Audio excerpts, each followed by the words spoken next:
आज पॉलिटिक्स में मेन लड़ाई किस बात की?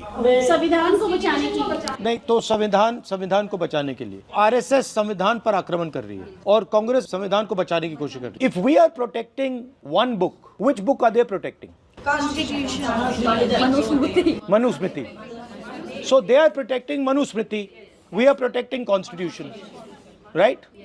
But हम लोग कह रहे हैं कि भैया आप कॉन्स्टिट्यूशन को मार रहे हो। डायरेक्टली तो नहीं मार रही। मोदी ने ये तो नहीं कहा कि भैया मैं कॉन्स्टिट्यूशन को खत्म कर दूंगा। तो ये इनकी स्ट्रेटजी क्या है, कैसे कर रहे हैं? Okay, very good. ये इंस्टीट्यूशंस को कैप्चर कर रहे हैं।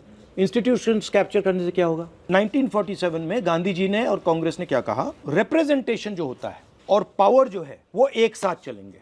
ठीक है, मतलब अगर आप एमएलए बने, रिप्रेजेंटेटिव चुने गए, तो आपको पावर दी जाएगी। ये कॉन्स्टिट्यूशन में कहा गया है और ये कांग्रेस ने हमेशा किया है। अब बीजेपी ने नया कॉन्सेप्ट निकाला है। ये पहले सिस्टम था, रिप्रेजेंटेशन और पावर एक साथ। अब इन्होंने ये कर दिया, पावर इस साइड कर दी, रिप्रेजेंटेशन इस साइड कर दी। ये कह रहे हैं कि भैया देखो, दलित हो, आदिवासी हो, पिछड़े वर्ग के हो, तुम लोकसभा विधानसभा में जितना आना चाहते हो आ जाओ, हम बैठा देंगे तुम्हें, मगर विधानसभा में, लोकसभा में पावर नहीं होगी। पावर कम इधर ले जाएंगे। तो 90% हिंदुस्तान क्या सोच रहा है? बड़ा खुश है कि भैया देखो, हमें लोकसभा में टिकट दे दी, हमें विधानसभा में टिकट दे दी, हमें पंचायतों में टिकट दे दी। और इन्होंने क्या किया?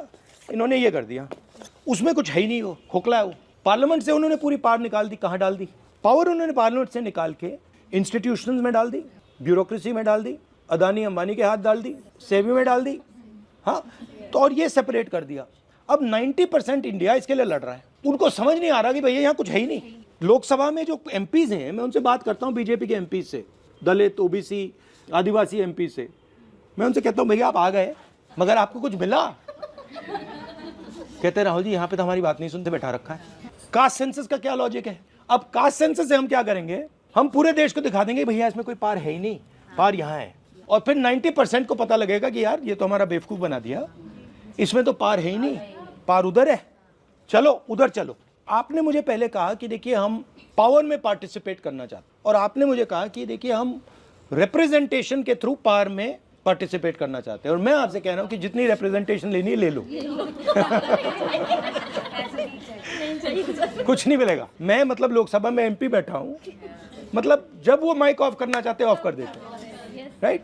ये हिंदुस्तान की हिस्ट्री में पहली बार हुआ है। 1947 के बाद ये पहली बार हुआ है। 90% को हटा दिया, ब्यूरोक्रेसी में तो आपको हटा दिया, कॉर्पोरेट इंडिया में कोई नहीं है, जुडिशरी में कोई नहीं है, पावर सिस्टम में 9%, 10% लोग चला रहे हैं, और 90% को इन्होंने कहा भैया तुम जाके रिप्रेजेंटेशन करो, और उसमें कुछ है ही नहीं। तो फिर पावर मिलेगा कैसे? कांग्रेस पार्टी का क्या लक्ष्य है? 50% रिजर्वेशन, जाति जनगणना, पब्लिक सेक्टर।